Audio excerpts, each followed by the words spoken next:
Welcome to the deep dive. Today we are really strapping in for a journey. We're looking at the strategic genius of George Lucas. Not just Star Wars the movies, but how he built this incredible $5.4 billion empire. And it all came down to ownership and leverage. Yeah, it's an amazing story. Yeah. And it really is a masterclass in seeing value where, frankly, nobody else did. You have to picture it, right? In 1975, Right. Lucas is shopping this script around. It's this kind of bizarre space opera. Yeah. You know, mythic, technical, totally different. And he just gets hammered. Oh, yeah. Completely rejected. Every big studio, United Artists, Universal, even Disney back then, they all said too risky, too weird, you know, the usual stuff. That failure, though, that rejection, it sets up maybe the single smartest financial move in movie history. Absolutely. When Yeah. 20th Century Fox finally said, yes, Lucas made this, well, it seemed like a crazy trade at the time. The Fox execs, they thought it was hilarious. He gave something up, didn't he? Something immediate. He did. He walked away from an extra $500,000 directing fee. Now, that's $500,000 in mid-'70s money, guaranteed cash. Wow. And he says, keep the cash. Instead, he wants two things that seemed, well, almost worthless to the studio. Which were? Full rights to all the merchandising, Decades? everything, and exclusive rights to any sequels. And they just laughed. They thought it was a joke. Seriously. Who buys sci-fi toys in 1975? That wasn't really a thing yet. They thought he was just some artsy director obsessed with, like, plastic figures. So they figured they were giving him basically nothing of value. Exactly. They saw the immediate cash he gave up. They didn't see the control he gained. They mistook cash for real power. So our mission in this deep dive is to unpack exactly how that long-term thinking worked. We want to break down the financial philosophy behind it, the infrastructure he had to build, Yeah, the whole ecosystem. and just the sheer discipline, you know? How Yeah. did this struggling filmmaker become the richest director in Hollywood? We're talking a net worth around $5.4 billion today. It's quite a story. Okay, let's get into it. Segment 1, the empire of ownership. This core idea. Lucas wasn't really driven by getting rich, was he? It was about the story. That's the thing. It was always about creative integrity for him. But he understood, crucially, that integrity needed financial independence. His philosophy seems to be something like, never sell your power for a paycheck. Don't trade control for cash. Right. And control wasn't just some abstract idea. It was a tangible, marketable asset. So the first movie comes out in 77. Boom. Massive hit. Huge. Over $775 million worldwide back then. That's like, what, over $3.6 billion today if you adjust it? Staggering numbers. But even that wasn't the real jackpot for Lucas personally. Right. This is where that deal pays off. We all know the quote, people think I got rich off the movies. I didn't. I got rich off the merchandise. But let's dig into the why. What did having those full rights actually let him do? Okay, so the genius was structural. Normally, a studio would keep most of the merch money, right? Or they'd lock in some restrictive deal with one big toy company. Lucas, because he owned the rights outright, could license the Star Wars IP to lots of different companies at the same time. Think posters, pajamas, lunchboxes, figures, model kits, everything. So not just one stream, but many. Many streams. And crucially, he kept tight control over the quality, the design, the manufacturing. He didn't let them just churn out cheap junk. So he wasn't just a passive royalty collector. He was actively managing the brand's value, protecting it from that quick cash grab dilution you saw with other franchises back then. Exactly right. Yeah. That control preserved the long-term value. It wasn't just about the first wave of toys in 77. It was about the toys in 80, 83, and, well, decades later. So the takeaway here for anyone listening, any creator, the real asset isn't always the immediate payout. It's the right to control the future of your idea. Building leverage, not just grabbing the first offer. That's the core lesson. Long-term leverage through ownership. Okay, but holding on to that control forced his hand, didn't it? After 77, things exploded. He realized Hollywood's existing setup. It couldn't really protect his creation creatively or commercially. Yeah, this leads us straight into the next phase, strategic scaling, building the pipeline himself. Right, and you have to think this is where he goes from filmmaker to, well, almost an industrialist. It seems kind of nuts, right? You've suddenly got this massive hit, potentially billions in future revenue, and instead of just banking it, he starts diverting capital to build his own companies. Wasn't that incredibly risky? It looks risky from the outside, maybe. But he was solving problems Hollywood couldn't or wouldn't solve for him. He needed tools and systems that didn't exist yet. So he didn't just hire vendors. He built this whole integrated ecosystem. Vertical integration, starting with Lucasfilm Ltd., obviously, to keep creative control locked down. But then he built the companies that made the tools for creation. And the most famous one is ILM, Industrial Light and Magic. Started even before the first film back in '75. Yeah, because no existing special effects house could actually do what he envisioned. The visuals were too complex. The big problem was motion, right? How do you film these epic, fast-moving space battles and make the perspective feel right? You need new tech, new machines. Exactly. And ILM's first big innovation was the Dijkstraflex, this computer-controlled camera system.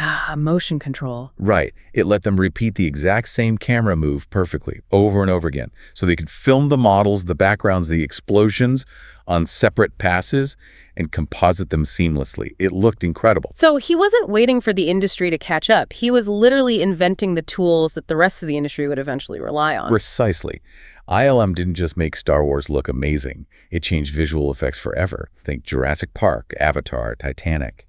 Countless blockbusters owe their look to ILM's innovations. And it wasn't just visuals, was it? He kept building. No, he built Skywalker Sound for audio innovation, making movies sound as epic as they looked. And then THX Ltd. THX is interesting. People know the logo and the deep note sound, but what was the strategy there? It's often misunderstood. THX wasn't just about making sound good. It was about brand integrity and quality control outside the studio. THX set standards for how movies should be shown in theaters. Controlling the exhibition. Yes. They certified theaters, making sure the sound systems, the screen brightness, everything met a high standard. He wanted to guarantee that the movie looked and sounded the way he intended, everywhere. And later, that extended to home theater systems, too. He was controlling the audience experience right to the very end point, long after the film left his hands. That's the power of building the whole pipeline. He didn't just direct 6 movies. He built systems, he built brands, he built scalable assets that other people needed. It reminds me of his quote, "You don't have to do everything, you just have to build what everything needs." You know, you see echoes of that today, maybe, in the creator economy. Someone building their own platform, their own community space, rather than just relying on YouTube or Instagram. Absolutely. Owning the infrastructure, owning the relationship with the audience, it's the same principle. Lucas owned ILM instead of just renting time at Fox's effects department. But doing all this, building companies, rejecting the Hollywood norm, it takes incredible discipline and foresight. Where'd that really come from? Like, let's talk about Lucas the man, his vision. Yeah, he was so different from the stereotypical Hollywood director, wasn't he? Not loud, not flashy. He was quiet, methodical. A film school nerd, really. Obsessed with tech, myth, structure. Fame wasn't the goal. Control and execution were. You see it in his early work, like THX 1138, his first feature back in '71. Commercial flop, big time. Right. But technically, it was his laboratory. He was playing with sound design, visual storytelling ideas, stuff that would become his signature later on. And he was always a world builder, fundamentally. Star Wars wasn't just conceived as a quick sci-fi flick to cash in on a trend. No, not at all. He approached it like building a modern myth. He was deeply influenced by Joseph Campbell's work, The Hero of the Thousand Faces, carried around like a Bible, apparently. And he spent years, literally 4 years, just developing the world, the galaxies, the history, the politics, the character arcs, before they even started filming. It's deep commitment. And that commitment, that belief in the world he'd built, fueled probably his biggest financial gamble, right? For the sequel. The Empire Strikes Back, 1980. This is the moment that really cemented his independence. Talk us through that risk. Okay, so the first movie is a monster hit. He's got millions rolling in from the merchandise, thanks to that initial deal. Now, the standard move would be to go back to Fox or another studio, hat in hand, asking for money to make the sequel. Which would mean giving up some control, some ownership. Inevitably, they'd want a bigger piece of the pie, more, say, in the production, maybe different terms on future rights. So Lucas does the unexpected. He uses $18 million of his own money. $18 million. Money earned entirely from that merchandise deal to fund Empire completely independently. Wow. He bet the farm, basically. Risked millions he'd already made. To keep 100% ownership, full control over the sequel and the entire future of the franchise. It was an audacious, calculated risk driven purely by his belief in the value of total ownership. And that desire for control extended beyond just the business side, didn't it? His whole lifestyle seemed geared towards it. Absolutely. Yeah. While everyone else was doing the Hollywood scene in LA, he moved up north, built Skywalker Ranch in Marin County. It was like a creative fortress, wasn't it? A way to insulate himself and his team from the noise and distractions of Hollywood. He famously said something like, "I like to be invisible, but I like control." That sums it up perfectly. Discipline, privacy, consistency. Building power quietly. Okay, let's move to the end game. The long game and how he exited. By the 2000s, Star Wars wasn't just movies or toys. It was part of global culture. Oh, completely. A shared language. And the financial scale is just mind-boggling. Let's try and grasp those numbers. The box office was huge, obviously, but the merchandise. That's where the real empire was built. By 2025, estimates put global merchandise revenue at over $70 billion. $70 billion. $70 billion. Yeah. Just think about that number compared to the movie ticket sales. It tells you everything about where the disproportionate wealth and power resided. Not in the film cans, but in the action figures, the video games, the bed sheets. And the technological legacy, too. ILM, THX. They fundamentally shaped modern filmmaking. James Cameron said it, right? We all owe our digital cinema world to George Lucas. Yeah, the impact is undeniable. Which brings us to the final strategic move, the sale. 2012. He sells Lucasfilm the whole package, IP, ILM, Skywalker Sound, THX to Disney, for $4.05 billion. And this wasn't a fire sale or him being forced out. Far from it. No, it felt like the culmination of that 40-year strategy. He was 68. Exactly. The terms were smart, too. Half cash, half in Disney stock. That deal made him Disney's largest individual shareholder at the time. So it wasn't just cashing out, it was positioning his creation, his legacy, within a major, stable entity for the long haul, stepping back on his own terms before maybe things got diluted or he lost that tight control he valued so much. He controlled the narrative of his own exit and secured the future of the myth in a way. And what he did with that wealth is also telling, isn't it? Immediately pivoted to his real passion project, using the money, particularly from the Disney stock, to fund the Lucas Museum of Narrative Art in LA, focusing on storytelling itself as an art form. It speaks to that idea you mentioned, the silent billionaire mindset. Make noise with your impact, not your image. Yeah, real power isn't just holding on forever. It's about carefully building something that lasts, something that has impact beyond yourself, and then ensuring its future. Okay, so let's wrap this up.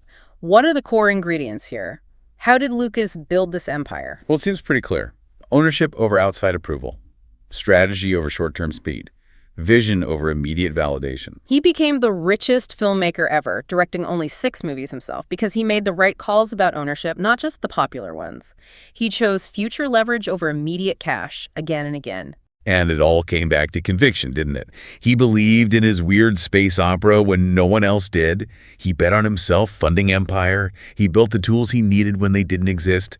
That relentless commitment to owning and controlling his vision, from script to screen to toy store shelf, that's what made the difference. So that leads us to our final thought for you, the listener. Lucas built an empire on an idea everyone initially rejected. He turned down the safe money to own the risky vision. So the question for you is, what idea do you believe in so deeply? What vision would you rather own and protect? Maybe even turning down the easier paycheck for it, even if the world is still telling you, nah, that'll never work. Right. What empire are you quietly building?